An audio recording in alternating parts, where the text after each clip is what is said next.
I'm never a studio artist. I'm a live man. I'm a performer. എനിക്ക് ലൈവാണ് എൻ്റെ cup of tea. എൻ്റെ ഏറ്റവും ഇഷ്ടമുള്ള ഫീലിംഗ് നേരെ പെർഫോം ചെയ്യുന്നതാണ്.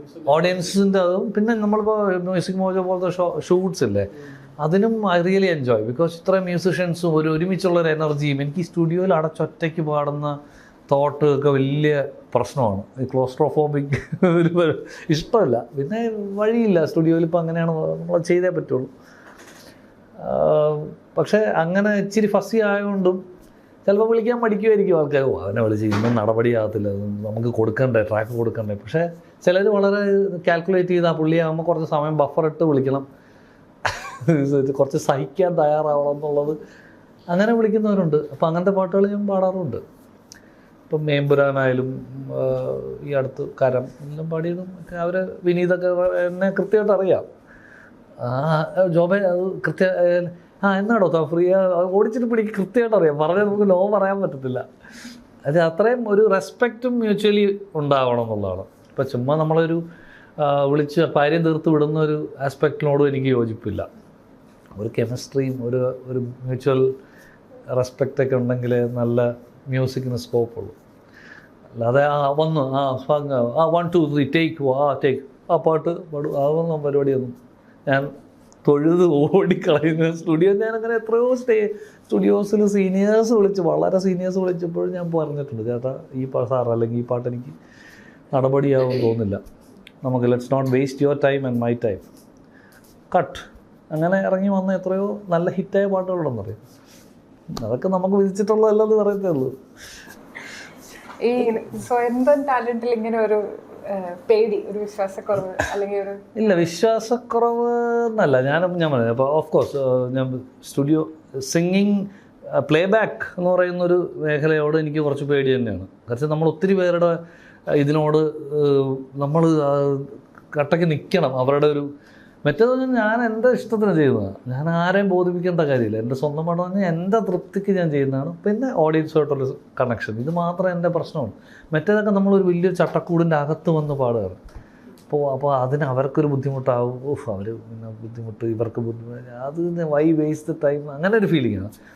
ആൻഡ് സ്റ്റുഡിയോ ഒരല്പം ടെൻസ്ഡ് തന്നെയാണ്. ഞാൻ എപ്പോഴും സ്വന്തം പാട്ടുകൾ എടുക്കാമെന്ന് പറഞ്ഞാൽ ഞാനിങ്ങനെ ഒരു ദിവസം കാത്തിരിക്കും, ഇങ്ങനെ ഇന്ന് ശരിയാവും പേടിച്ചൊക്കെ ഇരിക്കും. പക്ഷേ അതാ റൈറ്റ് ടൈം ഇറ്റ് ഹാപ്പൻസ്. അതുകൊണ്ട് തന്നെ കുറച്ച് സമയമെടുത്തിട്ടെല്ലാം ചെയ്യുക. ഞാനൊരു ഇപ്പം എന്താ പറയുക, ഇൻട്രോവേർട്ടല്ല. ഞാൻ വളരെ സോഷ്യലൈസ് ചെയ്യുന്ന എക്സ്ട്രോവേർട്ട് തന്നെയാണ്. എനിക്ക് എല്ലാവരും ഇപ്പം നിങ്ങൾക്ക് മനസ്സിലായി. ഞാനിപ്പോൾ പുള്ളി സുപ്രിയടുത്ത് പറയാറുണ്ടേ, നമ്മളിപ്പോൾ ചായ കുടിക്കാൻ പോയി, എന്നോട് ഇവിടെ അദ്ദേഹം ഉണ്ടായിരിക്കുക, ഞാൻ നല്ല കത്തിരിയാണ്.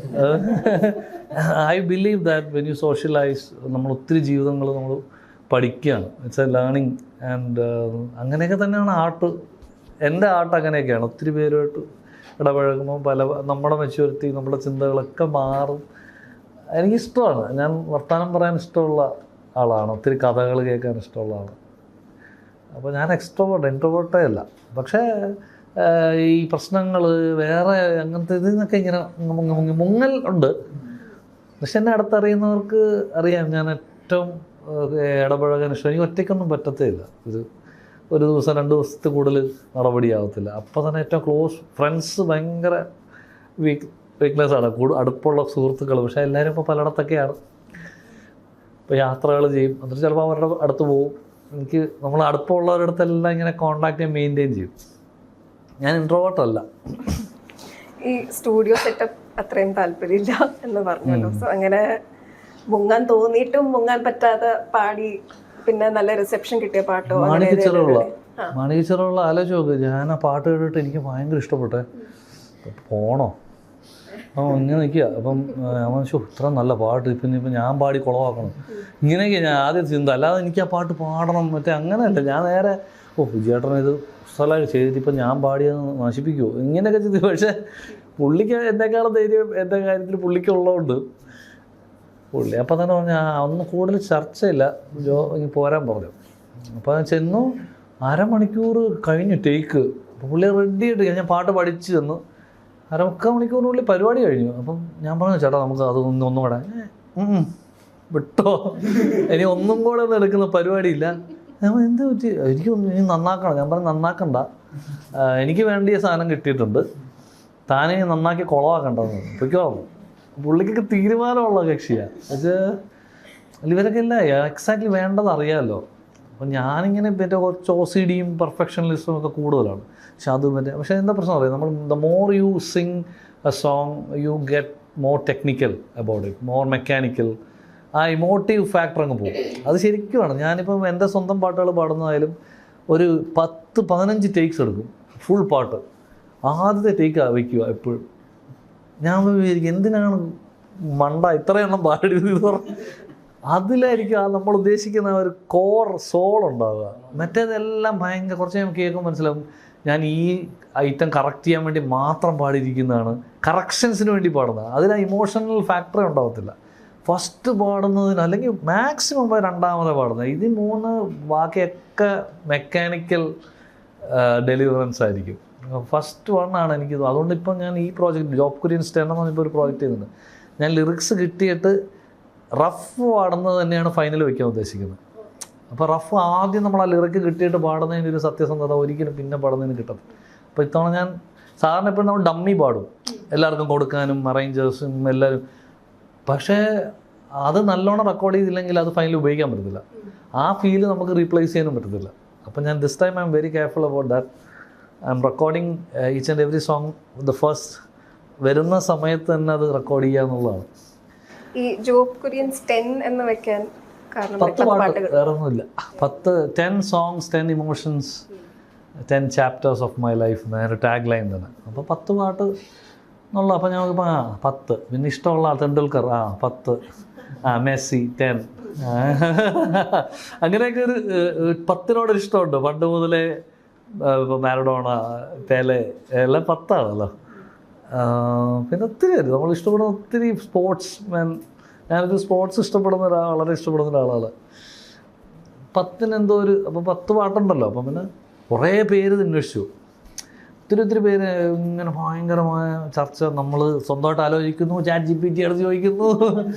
പക്ഷേ ഉറക്കത്തിൽ രാവിലെ 10 ഇത് മതി, 10 കൊള്ളാം എല്ലാവർക്കും 10.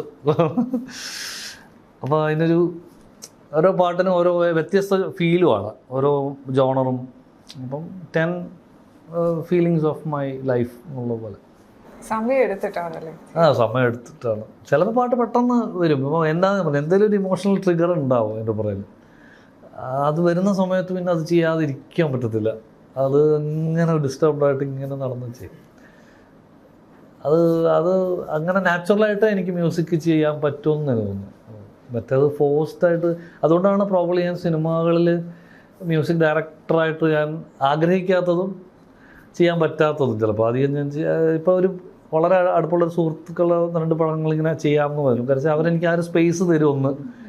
പിന്നെ ഉറപ്പായിട്ട് അവർക്ക് എൻ്റെ മെത്തേഡ് അറിയാം. മറ്റേന്ന് വെച്ചാൽ ഒരു ടൈം ഫ്രെയിം ഉണ്ട്, ഒരു വലിയൊരു ഉത്തരവാദിത്തമാണ്. ഇത്രയും പേരുടെ സ്വപ്നമാണ്. അപ്പോൾ നമ്മളൊരാൾ വലിഞ്ഞു പോയാൽ അവരുടെ കാര്യം പെടും. ഒത്തിരി പണം ഇൻവോൾവാണ്. അപ്പോൾ ആ റിസ്ക്കൊക്കെ എനിക്ക് താങ്ങാൻ പറ്റത്തില്ല. എൻ്റെ ടെൻഷൻ, ഞങ്ങൾ സമാധാനം നമുക്ക് വേണം. പൈസ ഇല്ലെങ്കിൽ കുഴപ്പമില്ല, പീസ് വിട്ടൊരു പരിപാടി പറ്റത്തില്ല. അപ്പോൾ അതുകൊണ്ട് സിനിമകൾ വളരെ സൂക്ഷിച്ച് ചെയ്യാൻ ഞാൻ എടുക്കാറുള്ളൂ. അത്രയും ഉറപ്പുണ്ടെങ്കിൽ മാത്രമേ. ഒരു സിനിമയിൽ ഇപ്പോൾ ഒരു പടം ചെയ്യുന്നുണ്ട്, വേറൊന്നും കൂടെ ഇങ്ങനെ. പക്ഷേ എനിക്കത് ഞാൻ എപ്പോഴും പറയാം, നിങ്ങൾ ആലോചിക്കണം കൃത്യമായിട്ട്. ഞാൻ ഇങ്ങനത്തെ ഒരു മുതലാണ്. അപ്പോൾ അവർക്ക് അത് ഹാപ്പിയാണ്. എന്നെ അറിയുന്ന വളരെ അടുത്ത സുഹൃത്തുക്കളാണ്. അപ്പോൾ അത് ഓക്കെയാണ്. മാർക്കറ്റ് ഡിമാൻഡ്സ് ഒരു പ്രശ്നമായിട്ട് പ്രഷറായിട്ട് തോന്നാറുണ്ടോ? കാരണം ഇപ്പോൾ ഇപ്പോൾ ഉള്ള ഒരു ട്രാക്സിന്റെ ഒക്കെ ആൾക്കാർ എക്സ്പെക്ട് ചെയ്യുന്ന ഒരു വൈറാലിറ്റി അങ്ങനെയുള്ള സംഭവങ്ങൾ അതെപ്പോഴും ഒരു ആഡഡ് പ്രശ്നമായിട്ട് തോന്നുന്നുണ്ട് സിനിമകൾ ഏറ്റെടുക്കുമ്പോൾ? അങ്ങനെ എനിക്ക് ഞാൻ ഒന്നും വൈറാലിറ്റി മാർക്കറ്റും ഉറപ്പായിട്ടും ഇറ്റ്സ് ആൾ കണക്റ്റഡ് ഇല്ല. അതിനോട് അങ്ങേറ്റം ബഹുമാനമുണ്ട്. പക്ഷേ ഞാൻ അതിൻ്റെ പുറകെ പോയാൽ നമ്മുടെ സാധനം പോവില്ലേ. ആ ഒരു പ്യുവർ അപ്രോച്ച് ഇൻസെക്യൂരിറ്റി ഇല്ലാത്ത എല്ലാവർക്കും ഉണ്ട്, എനിക്കും ഉണ്ട്. പക്ഷെ എന്നാലും നമ്മൾ അതിലോട്ട് കൂടുതൽ തലയിടുന്നതോറും നമ്മളുടെ ഒറിജിനാലിറ്റി നഷ്ടപ്പെട്ടുകൊണ്ടിരിക്കും. നമ്മൾ will be force to make such music. ഇന്ന് ഇപ്പോൾ 1 മിനിറ്റ് ഒരു ഇടയ്ക്കൊരു ട്രെൻഡ് ഉണ്ടായിരുന്നല്ലോ, 1 മിനിറ്റ്. എനിക്ക് അപ്രോച്ചസ് പോലെ ഞാൻ ഒന്നും ചെയ്യില്ല. ഞാൻ 1 മിനിറ്റിന് സംഗീതം ചെയ്യാറാകുമ്പോൾ നിങ്ങൾ അറിയിക്കാമെന്ന് പറഞ്ഞു. അല്ലാതെ എനിക്ക് പറ്റും. ഞാനൊന്ന് ചിന്തിച്ച് ഒന്ന് എക്സ്പ്രസീവായി തുടങ്ങുമ്പോഴേക്കും പാട്ട് കഴിഞ്ഞു. അപ്പോൾ ആ പാട്ട് ചെയ്യാൻ എന്നെ കൊണ്ട് പറ്റത്തില്ല. അങ്ങനെ ഒരു കാലം വരുമ്പോൾ നമ്മൾ സ്റ്റെപ്പ് ഡൗൺ ചെയ്യാന്നുള്ളതേ ഉള്ളൂ. അത് നമ്മൾ തയ്യാറാകുക. എല്ലാ ആർട്ടിസ്റ്റും ഇറങ്ങേണ്ടി വരും എന്നുള്ളൊരു സത്യം തന്നെയാണ്. I also realise that when our music doesn't connect with the audience it's almost time എന്നുള്ളത് നമ്മൾ മനസ്സിലാക്കുക എന്നുള്ളത്. നമ്മൾ മാക്സിമം അപ്ഡേറ്റ് ചെയ്യാനുള്ള ശ്രമം നടത്തും.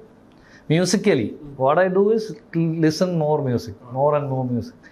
അല്ലാതെ നമ്മൾ സോഷ്യൽ മീഡിയയിലെ ട്രെൻഡ് നോക്കി പോയി കഴിഞ്ഞാൽ, പക്ഷേ ആ ട്രെൻഡ് നമുക്ക് സഹായമായിട്ടുണ്ട്. ഇപ്പോൾ കണ്ണോട് കണ്ണ് ഇടാമെന്ന് പറഞ്ഞ പാട്ട് ഈ പറഞ്ഞ വൈറൽ എലിമെൻറ്റിൽ പെടുന്നതാണ്. ഞാൻ പോലും പ്രതീക്ഷിച്ചില്ല, ആരും പ്രതീക്ഷിച്ചില്ല ഇതിങ്ങനെ, ഇത് പാടാണ്, ഇത് എങ്ങനെയാണ് പൊങ്ങുന്നതെന്ന് എനിക്കറിഞ്ഞില്ല എങ്ങനെ ഇത് പൊങ്ങി. പക്ഷെ ഞാൻ I strongly believe that once ആ ചെയ്ത സമയത്ത് ഞാൻ അങ്ങേയറ്റം ആത്മാർത്ഥമായിട്ടാണ് ഓരോ പാട്ടിൽ അപ്രോച്ച് ചെയ്തത്. ആത്മാർത്ഥതയ്ക്കുള്ള റിസൾട്ടാണെന്ന് തന്നെയാണ് എൻ്റെ വിശ്വാസം. അത് എന്നെങ്കിലും വരും. എൻ്റെ അടുത്ത് ഒത്തിരി യങ്സ്റ്റേഴ്സൊക്കെ വന്നിട്ട് ചേട്ടാ ഇങ്ങനെ പാട്ടുകൾ ഇറക്കുന്നുണ്ടെന്ന് ഞാൻ പറയാം, നിങ്ങൾക്ക് ചെയ്തിട്ട് ക്ഷമിക്കാനുള്ള ആദ്യം ആ ക്വാളിറ്റി ഡെവലപ്പ് ചെയ്യണം. നിങ്ങളിപ്പോൾ ധൃതി പിടിച്ചിട്ട് കാര്യമില്ല. ചിലപ്പോൾ നിങ്ങളുടെ പാട്ട് 5 വർഷം കഴിഞ്ഞായിരിക്കും അറിയപ്പെടുന്നത്, ചിലപ്പോൾ 10 വർഷം കഴിഞ്ഞായിരിക്കും അറിയപ്പെടുന്നത്, ഒന്നും പറയാൻ പറ്റില്ല. താളമൊക്കെ എൻ്റെ ഇഷ്ടമായി നമ്മൾ അത്രയും അങ്ങ് ചെയ്യുകയാണ്, അല്ലാതെ അതിനകത്ത് ഒന്നും പ്രതീക്ഷിച്ചിട്ട് ചെയ്യുന്നതല്ല. എത്ര പൈസ പോയെന്ന് എനിക്ക് തന്നെ അറിയാം. മണ്ടത്തരങ്ങൾ പറ്റും, പൈസ പോവും, ഇതൊക്കെ ഇതിൻ്റെ അകത്തുള്ളത്. നമുക്ക് അത് ചെയ്യുക എന്നുള്ള ഒറ്റ ഇഷ്ടത്തിലാണ് ചെയ്തത്. വീട്ടുകാർ പറയും, നാട്ടുകാർ പറയും മണ്ടത്തരമാണ്, നീ അത് ചെയ്യണം ഇത് ചെയ്യണം. ഞാൻ പറയാം എനിക്ക് അങ്ങനെയല്ല അത് വർക്ക് ചെയ്യുന്നത്. പക്ഷേ അന്ന് നമ്മൾ അങ്ങനെ സെൽഫ്ലെസ് ആയിട്ട് വർക്ക് ചെയ്തതിൻ്റെ ഫലം ഇന്ന് എനിക്ക് അറ്റ്ലീസ്റ്റ് ഒരു സ്ഥലമുണ്ട് പെർഫോം ചെയ്യാനും. 20 കൊല്ലമായിട്ട് ഞാൻ അതിൽ നിന്ന് അരിമേടിക്കുന്നുണ്ട്. അത് എവിടെയെങ്കിലും പറ്റിപ്പ് കാണിച്ചിട്ടുണ്ടെങ്കിൽ ഇതിനു മുമ്പ് വാഷ് ഔട്ടായി പോയേനെ. I think I can never do that. അന്നാണെങ്കിൽ ഈ പരിപാടി മതിയാക്കുക എന്നുള്ളതേ ഉള്ളൂ. അല്ല, അങ്ങനെ ഞാൻ ശ്രമിച്ചുകൊണ്ടിരിക്കും. പ്രായം ചെല്ലുന്തോറും നമ്മളുടെ വിഷൻ മാറും, നമ്മളുടെ വോയിസിൻ്റെ ടെക്സ്റ്റേഴ്സ് മാറും, നമ്മളുടെ പല പല ബുദ്ധിമുട്ടുകൾ വരും. ചിലപ്പം ഓവർകം ചെയ്യാൻ പറ്റും. മാക്സിമം പ്യുവറസ്റ്റ് അപ്പോഴത്തെ നമ്മളുടെ ഇമോഷൻ എന്താണോ അത് മ്യൂസിക് ആക്കുക എന്നുള്ളതാണ്. ഇപ്പം ഞാൻ അന്ന് ചെയ്തിരുന്ന പോലെ ഒരിക്കലും ഇന്ന് ചെയ്യാൻ പറ്റില്ല. കാരണം എൻ്റെ തോട്ടും മാറി, കാഴ്ചപ്പാടുകൾ മാറി. അപ്പോൾ ഇന്നത്തെ ഏറ്റവും പ്യുവറസ്റ്റ് ജോബ് കുര്യനെ ആയിരിക്കും അടുത്ത പാട്ടുകളിൽ എനിക്ക് കൊടുക്കാൻ പറ്റും. കൂടുതലങ്ങനെ ട്രെൻഡ് നോക്കിയാൽ സത്യം പറഞ്ഞാൽ അവസാനം നോക്കിയാൽ നമുക്ക് പേടിയോ. ഞാനതുകൊണ്ട് അധികം റീൽസിലോട്ടൊന്നും ഞാൻ അധികം ഇരിക്കാറില്ല. എന്നാലും മാടി വിളിക്കും. അപ്പോൾ ഇടയ്ക്കിടയ്ക്ക് ഇങ്ങനെ ഫോഴ്സ്ഫുള്ളി മാറ്റി വെച്ച് പണിയെടുക്കാനേ പറ്റും. അല്ലാതെ ഇപ്പം അങ്ങനെ പോകുന്നൊരു ലോകം വേറെ ഉണ്ട്.